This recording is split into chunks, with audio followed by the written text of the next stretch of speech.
Hello everyone.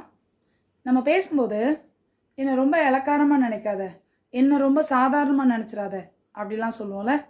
அந்த மாதிரி சொல்கிறதுக்கு இங்கிலீஷில் don't take me for granted, don't take me for granted அப்படின்னு சொல்லலாம்.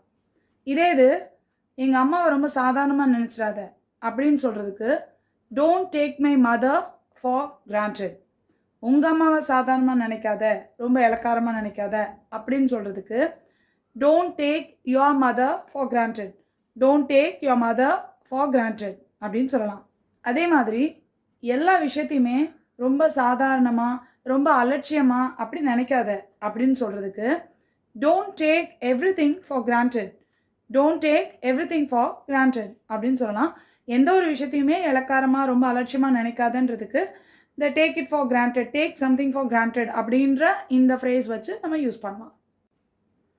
நீங்களும் இங்கிலீஷ் ஃப்ளூயண்ட்டாக பேசணும் அப்படின்னா இங்கிலீஷ் ஃப்ளூயன்சி ட்ரைனிங்கில் ஜாயின் பண்ணலாம். 30 நாளில் இங்கிலீஷ் ஃப்ளூயண்ட்டாக பேச ஆரம்பிச்சிடலாம்.